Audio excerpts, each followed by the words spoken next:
আসসালামু আলাইকুম বন্ধুরা, আমি আমার ইউটিউব চ্যানেলে আজকে তোমাদের সঙ্গে সরষে ইলিশ রান্নার রেসিপি শেয়ার করব। সরষে ইলিশ রান্নার জন্য যে উপকরণগুলো আমি নিয়েছি, দেখো, মাছটা আমি ভালোভাবে কেটে ধুয়ে পরিষ্কার করে ধুয়ে নিয়েছি। তার সঙ্গে আমি নিয়েছি সামান্য পরিমাণ কিছু কালো সরষে আর হলুদ সরষে একসঙ্গে মিক্স করে নিয়েছি, কয়েক টুকরো রসুন, দুটো কাঁচা লঙ্কা, তারপরে একটু পোস্ত। মাছটাতে আমি হালকা লবণ আর অল্প হলুদ দিয়ে ভালোভাবে মাখিয়ে নিয়ে ভেজে নেব। জন্য কড়াইটা আমি ওখানে চাপিয়ে দিয়েছি। এবার আমি অল্প পরিমাণ তেল দিয়ে দেবো। অল্প তেল দিলাম।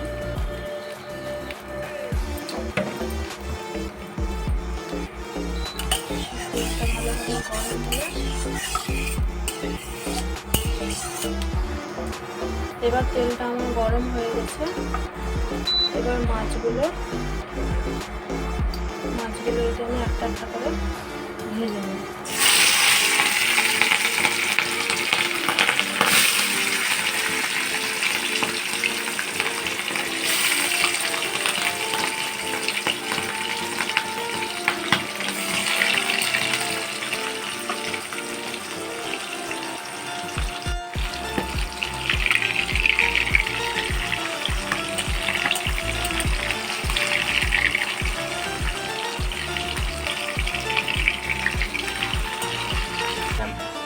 এদিকে মাছটা হতে থাক, এদিকে আমি সরষেটা ভালোভাবে ধুয়ে নিয়েছি। এবার ব্লেন্ডারে আমি সরষেটাকে দিয়ে দেবো। তার সঙ্গে দুটো কাঁচা লঙ্কা, একটু সামান্য পরিমাণ লবণ, এটাকে আমি ভালোভাবে ব্লেন্ড করে নেব। এই মাছটা আমার ভাজা হয়ে গেছে।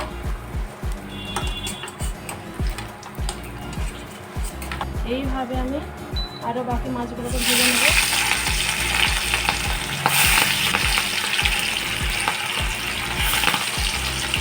এইভাবে আমি সমস্ত মাছগুলোকে অল্প করে ভেজে নিয়েছি। কিছু পরিমাণ কালো জিরে দিয়ে দেবো। কালো জিরেটা দেওয়ার পর সরষেটাকে যে ব্লেন্ডারে আমি ব্লেন্ড করেছিলাম, সেটাকে আমি একটু অল্প পানি দিয়ে একটু ছেঁকে নেব। তাহলে খোসাটা মুখে লাগবে না।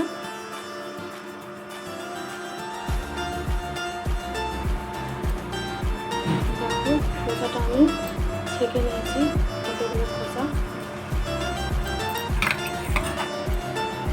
এবার এটাকে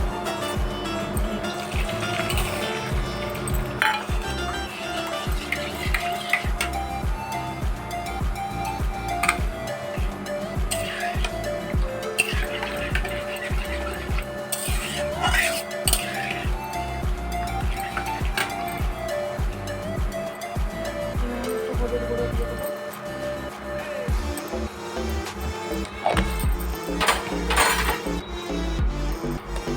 লবণ দিয়ে দেবো।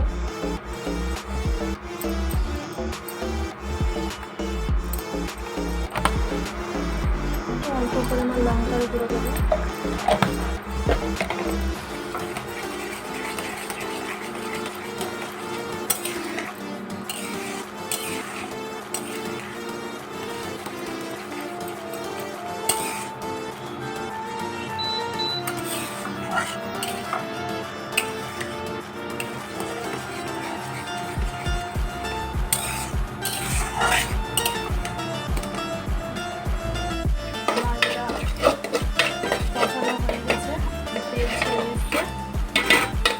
আমি এবার এতে পানি দিয়ে দেবো।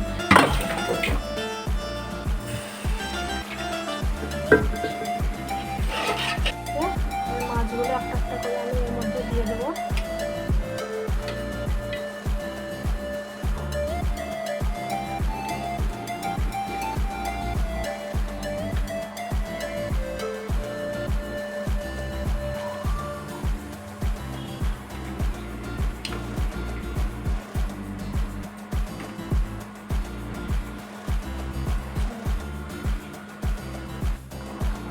দেখো আমার মাছটা পুরোপুরি ফুটে উঠেছে।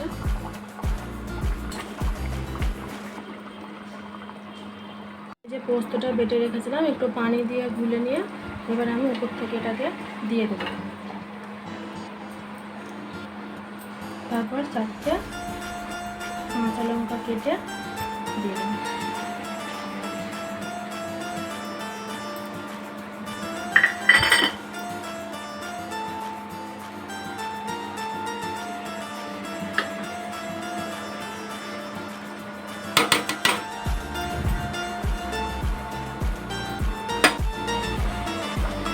মাছটা আমার হয়ে গেছে, মাছটা আমার রান্না হয়ে গেছে।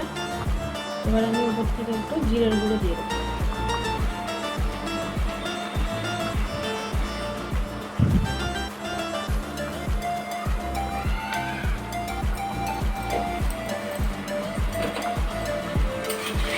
নামিয়ে নিলাম। দেখো বন্ধুরা, কাশ্মীরি লঙ্কা ছাড়াই আমার কত সুন্দর কালার এসছে। আমি রান্নায় কাশ্মীরি লঙ্কাগুলো ব্যবহার করি না।